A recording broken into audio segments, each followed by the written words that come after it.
Fourth episode की starting में हम देखते हैं कि यूनो आराता को जबरदस्ती फोटो खिंचाने लेके जाती है और ये सब आराता को पसंद नहीं आता है। और उसके बाद वो दोनों कैफे में जाते हैं और आराता पूछता है कि फोटो खिंचाना जरूरी था क्या।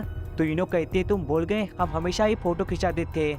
तो आराता को सुनकर अजीब लगता है क्योंकि उसने उसके साथ कभी भी फोटो नहीं खिंचा, इसीलिए पहली बार था। और वैसे भी उससे मिले 2 या 3 ही दिन हुए थे और उसका ऐसा कहने का मतलब क्या था आगे के एपिसोड में पता चल ही जाएगा।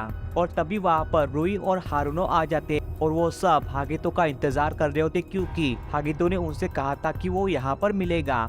और तभी हम बाहर देखते कि हागितो उन सबको वॉच कर रहा होता है और तभी उसको याद आता है कि कल रात को रिंको को जिसने किडनैप किया था उसने उसे कॉल भी किया था। तभी वो उस नंबर पर कॉल लगाता है तो वो नंबर यूनो का होता है।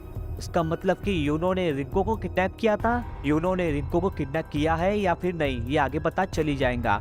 और इसके बाद हागितो उन सबसे मिलता है और उन सबको बताता है कि कोई हमारा पीछा कर रहा है, इसलिए वो उन सबको वहां से भागने को कहता है। तो वो सब वहां से भाग जाते हैं और तभी हागितो उसको पकड़ लेता है और उसको पूछता है कि कौन है तू और हमारा पीछा क्यों कर रहा है। बट वो आदमी अपना मुंह नहीं खोलता है। तभी हागितो के मोबाइल में मैसेज आता है कि इसके बारे में तुम्हें इंफो पूरी आसुमे से मिल जाएंगी। तो वो उस आदमी को छोड़ देता है। इसके बाद वो सभी यूनो के घर में जाते हैं और आगे तो उन सबको कीबे के बारे में बताता है और वो ये भी बताता है कि क्रॉसिक कॉर्पोरेशन का प्रेसिडेंट कीबे है और मेरे ख्याल से वही डेउस है क्योंकि मैं कुछ दिन पहले उससे मिला था तो उसने मुझे कहा था कि हागितो-सान तुम्हारे पास भी फ्यूचर डायरी है ना। और उसके ऐसा कहने का मतलब यही निकलता है कि वही डेउस हो सकता है। और तभी हागितो आराता को यूसुके ने जितने लोगों को मारा था उन सब की लिस्ट दिखाता है और आराता हागितो को कहता है कि अगर कीबे ही डेउस है तो हमें उसे रोकना चाहिए।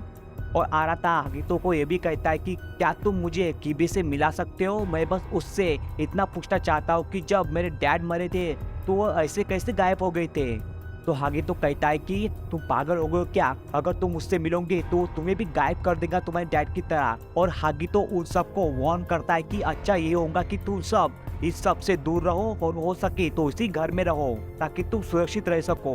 और तभी वो बाथरूम का बहाना करके वो सीक्रेट रूम की तरफ निकल जाता है और यूनो को ये बात पता होती है, इसलिए वो वहां पर जाती है और उसको रूम में जाने से रोकती है। तभी हागितो उसको पूछता है कि तुम्हें रिंको के बारे में कैसे पता है, बताओ मुझे। और तभी हागितो के मोबाइल में मैसेज आता है कि रिंको का नंबर यूनो के मोबाइल में क्रोनस सीड ने डाला था ताकि तुम भाग जाओ। और तभी वहां पर आराता आ जाता है और हागितो यूनो से माफी मांगकर वहां से निकल जाता है। एंड इसके बाद हम देखते हैं कि रूई को पता चलता है कि क्रोनस कॉर्पोरेशन में जॉब रिक्रूटमेंट होने वाली है और ये बात वो आराता को बताता है। तो वो दोनों वहां पर जाने का प्लान करते हैं और ये बात यूनो को भी पता चलती है तो वो भी वहां पर जाने को तैयार हो जाती है। और इधर हम बाग में देखते हैं कि हागितो रिंको के बारे में सोच रहा होता है। तभी उसके मोबाइल में मैसेज आता है डेड का और तभी वहां पर रुई आ जाता है और वो हागितो को बताता है कि कल हम क्रोनस कॉर्पोरेशन में जा रहे ताकि हम कुछ इन्फो निकाल सके। तो हागितो उसको बताता है कि मैं भी वहां पर कल जा रहा हूँ। और हागितो रुई को कहता है कि हो सके तो तुम हारुनो को भी लेके आना, क्या भरोसा कल हमें वो किडनैपर भी वहां पर मिल जाए तो हमें बहुत आसानी हो जाएगी। तो रुई मान जाता है। और उसके दूसरी तरफ हम कीबे को देखते हैं और उसको भी मैसेज आता है कि हागितो कल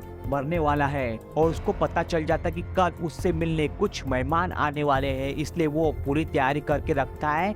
और उसके अगले दिन हम देखते हैं कि हागितो इस्तीफा दे देता है और क्रोनस सीड में पहुंच जाता है और आराता और उसके दोस्त भी वहां पर पहुंच जाते हैं। और वो सब एक जगह पर छुपकर हागितो के मैसेज का इंतजार करते हैं। और इधर हागितो कीबे से मिलता है और कीबे उससे पूछता है कि वो चारों कहाँ पर है हागितो।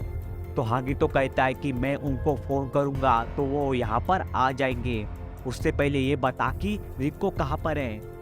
और तभी कीबे टीवी ऑन करता है और दिखाता है कि रिंको उसके कब्जे में है और वो कहता है कि मैं एक ऑर्डर दूंगा और तेरी रिंको एक ही झटके में मारी जाएंगी, तो तुझे पता है अब तुझे क्या करना है। तो हागितो को न चाहते हुए भी उसकी बात माननी पड़ती है और हागितो उन सबको मैसेज भेज देता है और उन सबको ऊपर बुला लेता है। और तभी आराता को मैसेज आता है कि हागितो उन सबको गोली से मार डालेगा और ये बात वो रूई को बताता है। तभी रूई कहता है कि हो सकता है ये डेउस ने फेक मैसेज भेजा होगा तो आराता उसकी बात मान लेता है और वो सब ऊपर चले जाते हैं। और तभी हागितो फ्लैशबैक में जाता है जहाँ पर वो रिंको से मिलने गया था। तभी रिंको ने गलती से अपने फियांसे को मार डाला था और रिंको हागितो को बताती है कि वो मेरे साथ जबरदस्ती कर रहा था और मैंने अपने आप को बचाने के लिए गलती से उसे नीचे फेंक दिया। और तभी रिंको उसको ये भी बताती है कि मुझे याददाश्त भूलने की बीमारी है और रिंको की याददाश्त वापस आ जाए इसलिए उसने उसको हॉस्पिटल में एडमिट कर दिया था और वो अपने फ्लैशबैक से वापस आ जाता है। और उसके बाद वो सभी हागितो से मिलते हैं और हागितो उन पर गन तानता है और कहता है कि कीबे ने रिंको को बंदी बना लिया है इसलिए मुझे न चाहते हुए तुम सबको मार डालना होगा।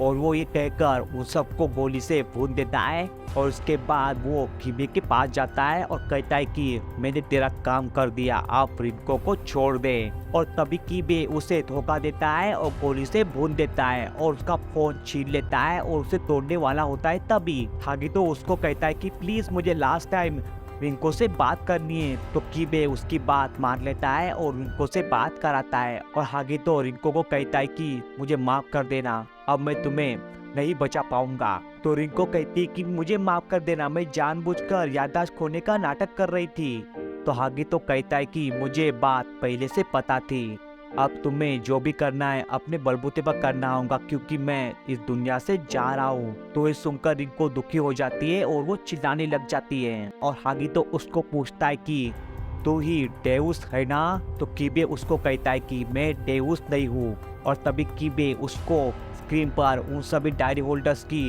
इन्फो दिखाता है और उसमें कीबे का भी नाम होता है और हागितो का भी नाम होता है और दोनों के फ्यूचर डायरी में डेडेंग का मैसेज होता है। और कीबे उसको बताता है कि मुझे सिर्फ इतनी इन्फो मिलती थी कि कौन मरने वाला है और मैंने उन 2 डायरी होल्डर्स को तुझे यहाँ पर इसलिए लाने को कहा ताकि तुम उसे मार डालो और मेरा काम आसान हो जाए। और एक और बात, मैं भी तेरी तरह डेउस से नफरत करता हूँ। और दूसरी तरफ हम देखते हैं कि रुई जाग जाता है, इसका मतलब कि हागितो ने उन सबको नकली गोली मारी थी। और इधर हम देखते हैं कि कीबे उसका फोन तोड़ने वाला होता है। तभी रुई वहाँ पर आ जाता है और बोलता है कि प्लीज फोन मत तोड़ो और वो उसकी बात नहीं मानता है और वो फोन को तोड़ देता है और हागितो उसके सामने वहाँ से गायब हो जाता है और एपिसोड यहीं पर एंड होता है।